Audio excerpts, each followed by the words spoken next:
வணக்கம்பா. காலைல எந்திரிச்சாச்சு. எந்திரிச்சோனே முக்கியமான வேலையெல்லாம் இருந்துச்சு. அதெல்லாம் கொஞ்சம் முடிச்சுட்டு, ஒரு பாப்கார்ன் தரும் போல இருந்துச்சு. ஆக்டிவ் பாப்கார்ன் வாங்கி கொஞ்சம் போட்டு சீக்கிரத்தை அப்ளை பண்ணிட்டு வெயிட் பண்ணிட்டோம். பாப்கார்ன் பயங்கரமாக இருந்துச்சு. இன்றைக்கி ஓரளவு கருகாமல் நீட்டாக வந்துச்சு.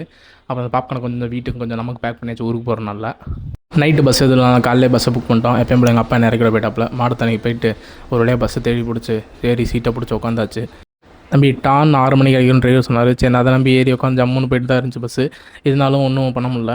மதியானம் நிப்பாட்டின கடையும் வேஸ்ட்டாக தான் இருந்துச்சு. அடிக்கிற வெயிலுக்கு ஒரு வழி இல்லாமல் ஒரு பாதாம் பழம் மட்டும் வாங்கி குடிச்சிட்டு கம்முன்னு ஏறி போய் படுத்தாச்சு. உருண்டு புரண்டு பார்த்தோம், எடிட்லாம் பண்ணி பார்த்தா முடியல. அப்புறம் பாப்கார்னை சாப்பிட்டு எடிட் வேலையை முடிச்சுட்டு கடைசியில் 5 மணிக்கு ஒரு பிரேக் நிப்பாட்டினா அங்கேயும் ஒன்றும் கிடைக்கிற மாதிரி இல்லை. 2 சோமாஸ் தான் கிடச்சி. அதான் அன்றைக்கி சாப்பாடவே ஆயிடுச்சு. கடைசியில் 8 மணிக்கு வந்து இறக்கி விட்டாங்க, 6 மணின்னு சொல்லிட்டு. அப்புறம் என்ன, கிளாம்பாக்கத்துலேருந்து அடிச்சு பிடிச்சி திருப்பி நம்ம ஊர் ஏரியா பஸ்ஸை பிடிச்சி போயாச்சு. நிறைய மக்கள் ஓட்டு போட்டு நீங்கள் திரும்புறனால அதுவும் கொஞ்சம் கூட்டமாக தான் இருந்துச்சு. நம்ம ஃபோனில் சார்ஜ் வர இல்லையா, அதனால் பக்கத்து ஃபோனில் மேட்ச் பார்த்துட்டு அப்படியே வேடிக்கை பார்த்து ஏரியா பக்கம் வந்தாச்சு. அப்புறம் சிவாபுரம்ல கூட்டு வந்துட்டார். அப்புறம் சாப்பாடு வாங்கிட்டு போயிட்டு சாப்பிட்டு படுத்தாச்சு. அவ்வளோதான் வீடியோ.